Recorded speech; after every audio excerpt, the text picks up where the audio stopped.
Southwestern Food Bank is an example of one of those scenarios in which the analysis has already been done. In order for us to correctly answer the questions, it's just an issue of us being able to interpret the finished analysis. Now, let's look. Southwestern Food Bank is a large nonprofit organization which secures government grant revenue and private donations to purchase and redistribute bulk quantities of food for shipment to community centers, schools, homeless shelters, and disaster areas. Okay, you've reserved the conference room and their administrative offices for 2 hours starting at 10 a.m., but when you walk in, you see that what's the whole sort of subject of this purchasing department at Southwestern Food Bank has left behind 2 large charts that they were using during their earlier 8 a.m. meeting in the conference room. So you see these 2 charts. A coworker who is helping you set up for your 10 a.m. meeting looks at the charts and says purchasing must have been doing some kind of brainstorming session. Something like that, you reply, because you recognize the 2 planning tools that they were using earlier that morning. Please answer the following questions based on these 2 charts. Okay, now let's stop for a second and let's look at these 2 charts. It says supplier position, they're even labeled. It says supplier positioning matrix and supplier preferencing matrix. Before we go any further, I know we haven't actually looked at the question. Quick review. These are 2 planning tools for making strategic decisions in purchasing and procurement. And they're basically each part of a 2-step process. We remember that the supplier positioning matrix is a scheme for classifying supplies. Not supplies. Supplies. Did I even write that right? Supplies. Classifying supply. There.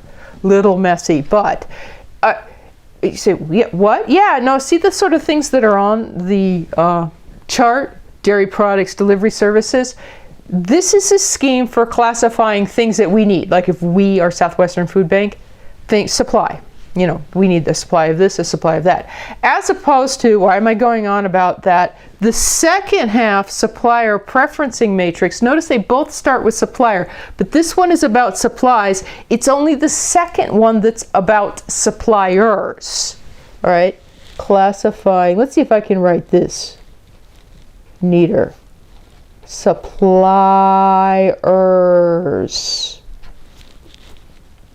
Okay, and you can see what sound like company names. Yes, they must be suppliers of something. All right, now somebody else has been doing this work. They created these 2 charts. We're kind of spying on them. What are the questions?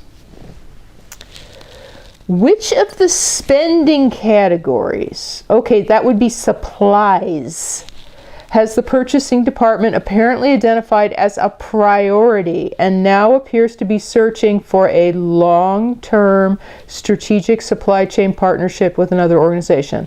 Which organization do they consider the most promising candidate? Would we be able to tell that? Yeah. Of course, you need the chart back.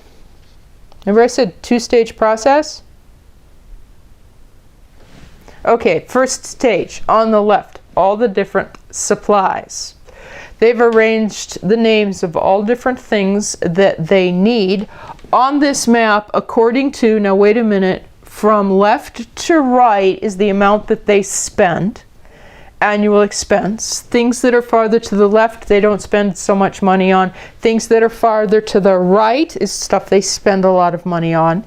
Simultaneously, supply vulnerability from low risk to high risk. Things that are low risk are things that are easy to get. If you have a certain supplier and they disappear overnight, you're not that worried about it because you can just easily go to another supplier or even go to a convenience store and get some. That would be low risk. High risk would be things that you have to be careful. You can't get this immediately just anywhere, right? You want to have a good relationship with your supplier. There are other things that can enter into risk. If you have to share credit card numbers of your customers with your supplier or things like that, or if they potentially have access to sensitive information like that, that makes the relationship a little bit more high risk. Anyway, they've already thought about all of that, and that is what is creating the orientation from top to bottom. Okay, now the whole point of arranging all of that is to see what happens to land in the upper right hand quadrant, because that is what's known as strategic critical. Something you spend a lot of money on and it's fairly high risk, right? You depend on this and you need a dependable supplier. Notice that there's only one card. It says delivery services. They spend a lot of money on that, getting the food where it needs to go, right? And they consider that quite critical. They consider themselves vulnerable in that sense. They need a really good partner for that. Anyway, that's answering this question, right? Looking for a long-term partner, what spending category? It would be delivery services. Oh, but actually there was two questions asked here, right? Delivery services is what they have identified as seeking a supply chain partnership. But the second question is, which organization do they consider the most promising candidate? In this brainstorming session that we came in afterwards, how would you know that? That must be what's going on here. That's what the second matrix is for. And notice that these names that were left on the chart, they all sound like names of delivery services, right? Beck Transportation, ABC Trucking.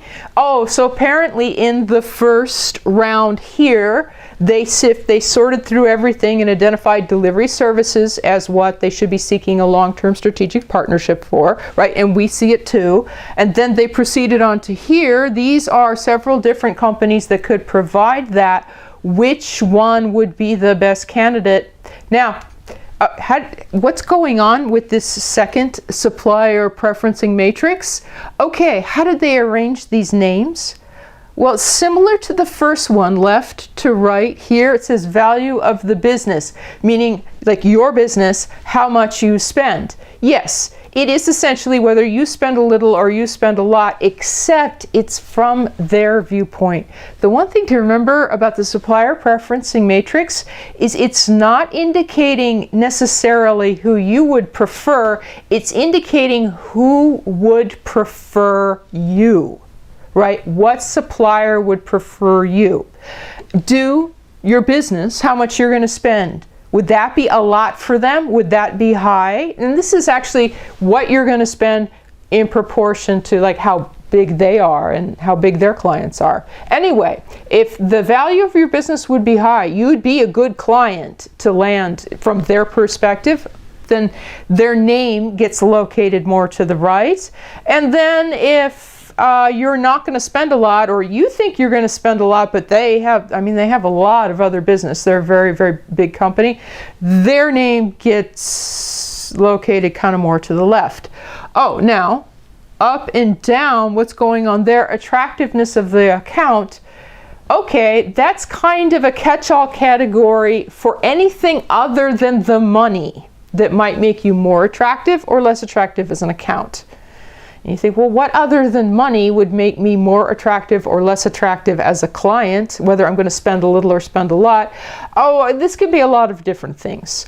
For instance, if you are not their typical type of client, like they're used to delivering to restaurants and you're a food bank, or they're used to working with commercial firms and you're a nonprofit, it might be that you're a little bit less attractive an account just because they don't have a lot of experience in it. If you are not not in their regular service area. That might make you a little less attractive as an accountant. It's got nothing to do with the money. If they think that somebody else, a competitor, might move in and get your account and they want to block that, that's going to make you more attractive. Anyway, this is going to be specific to the situation, right? Yes. Oh, and we don't even have to know the situation at Southwestern Food Bank because they already apparently had that discussion, right, and located the names left to right and up and down. We're just trying to answer the question, who do they think is the most promising candidate for delivery services of the, what is it, 5? Yeah, 5 companies they were looking at. Again, it's that upper right hand quadrant. Anybody who lands there, right, attaches a high value to your business and also non-financial reasons, considers you an attractive account. They would be the most, this is the theory, they would be the most promising company to approach first about a potential strategic partnership. Now, we're answering questions in a textbook. We should note that Acme Transport, that's who landed there. And Acme Transport. Okay, so that answered that, and that answered that. Now, next question. Which of the spending categories, okay, the stuff, should the purchasing department focus most strongly on competitive bidding and award Southwestern Food Bank's purchases based on the lowest cost bid, viewing the purchase as a tactical decision only? Oh, okay. So this is about, it says which spending category. This is about stuff again. So this is going back to the left-hand side. This diagram here, the top is strategic, the bottom is tactical. Just, in general, you're talking about that model. All right. Now, the question was, of all the various things they were categorizing there, which are a good recommendation for just putting out to bid? So what we're saying is we're not going to search for a long-term strategic partner. We're just going to ask firms to give us their price, and whoever gives us the lowest price, they just automatically get the business. And if next time we need some and we repeat this and they're not the lowest price, then we're just going to switch to whoever is the lowest price. Competitive bidding. Oh, well, that's another use of this diagram here. Whoever winds up in the lower right hand box, it says canned goods and dry goods. That's a good candidate for competitive bidding. Now, first off, you go, okay, but why? Oh, because notice what that means to land in that box is that this is something we spend a lot of money on, which means we have some clout, in buying power. But it's in the lower quadrant, which means that the supply vulnerability, we consider this low risk.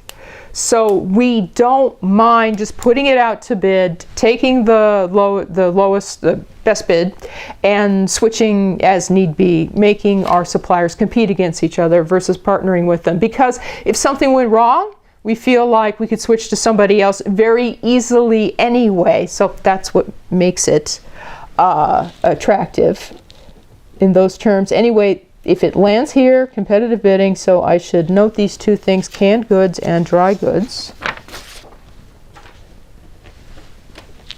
Canned goods and dry goods. Spend a lot of money on, can get them a lot of different places, might as well put them out to bid. And then this question. If Acme Transport and ABC Trucking were bidding against each other, okay, so now we're back to talking about not supplies, but the actual companies that they were looking at. In the contract for Southwestern Food Bank, who would be more likely to offer the lower price? Among the 4 companies mentioned in the second chart, who is most likely to ignore an invitation to bid on Southwestern Food Bank's business regarding the opportunity as a nuisance. Oh, now notice this is section C, or part C of that scenario, but similar to part A, this is actually two different questions. The first question is if those two particular companies, well, we need the chart back, Acme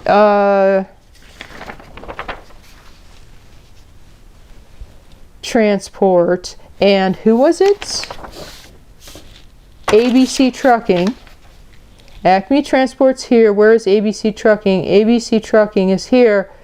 Who would be more likely to give us the lowest cost if the two were asked to bid? He said, well, we haven't even done that yet. How are we even supposed to speculate? Well, first off, we determined in the first question that Acme Transport in general would be the best to partner with. But this specific question where we just ask them and we ask ABC Trucking for a bid and we're having to guess in advance who would give us the lowest bid, we can actually read that from the analysis as well. Okay, it has to do not with so much, we noted that Acme Transport is up in the core upper right hand quadrant, the good quadrant. That would be a good partner. This has a lot to do though with where ABC Trucking landed. ABC Trucking is down here in sort of similar to last time, the lower right hand quadrant. Now this upper right hand quadrant often gets nicknamed core, meaning that anybody who lands here would consider you core to what they're doing, and so they would be good to approach, at least initially, right, for a partnership. Now the lower right-hand quadrant, the neighbor right underneath it, a word that sometimes gets associated with that quadrant, that square, if you land there, is exploit. You say, well, exploit? We're going to exploit them? No. Their attitude towards us would be exploit. And you go, okay, well, why? Because if you're in the lower right-hand quadrant, notice what this means. The supplier does value our business. That would be a good contract for them, the size of the contract in terms of money. But if they're in the lower right-hand quadrant, it means for some reason, non-money reasons, they don't consider us a very attractive account, right? That's why it wound up in the lower right-hand quadrant. Why? I mean, we would have to know more about the story. Maybe they heard or found out that we often don't pay our bills. They found out from other suppliers. That's something that they don't know. That doesn't mean that we won't necessarily pay them, but that would be something that would make us kind of less attractive. Or we had argued or sued another supplier and they found out about that and they're like, whoa, or we're way outside their service area. It's good money, but they don't normally deliver that far out. Okay. So what would they do?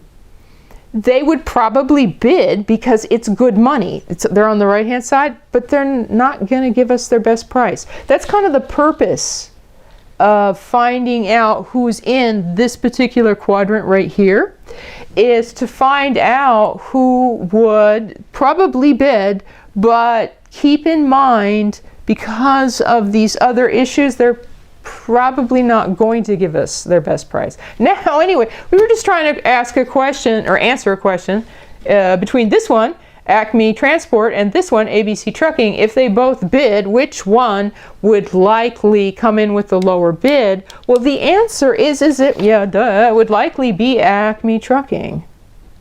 Or excuse me, Transport. Acme Transport. They consider us core to their business. They are motivated. They're motivated to secure us as a client. ABC Trucking is looking at the opportunity, and it's good money, but there are other reasons that they kind of don't they're not in love with this idea of necessarily taking us on as a client, and so they're not likely to give us their best price. They're like, oh, you know, we'll do it. Let's see if we'll do it if they accept this, and you know, probably at a premium. Okay, so that's how we justify the fact, and that's probably what would happen, that Acme Transports would come in with the lower price. Now, of Part C, that was only one of the questions. The second question is related, but it's not. It's an additional question. Among the companies mentioned on the chart, who is most likely to ignore an invitation to bid on Southwest for Business, considering the opportunity as a nuisance? Now, we were just mentioning that Acme Transport definitely is motivated to secure us, Southwestern Food Bank, as a client. And ABC Trucking's not in love with the idea of us being a client, but they probably would bid because it's really good money. This second question is asking, if you asked everybody, who here is not likely actually to even answer your email, you know, when you invited them to send you a price? Who here would pretty much just consider your email or your phone call, hey, would you like to work for us, to just be a nuisance? That you can also read from the supplier preferencing matrix, because again, it's their preference for us. Who here wouldn't prefer us? Well, there's actually two companies, because the nuisance category is right here. Who would consider us a nuisance? Well, it would be a company that, first off, is located to the left. The value of our business is relatively low. They probably, and usually what this is they're very large companies, and we would be a very small client. The value of the business is low. It's not particularly impressive to them, and also simultaneously the attractiveness of the account is low. We're not their usual kind of client. We're not in their usual service area or whatever. Those two things simultaneously. Who is that? Global Transport and Worldwide Services?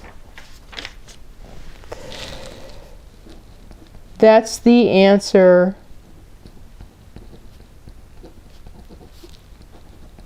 And Worldwide Services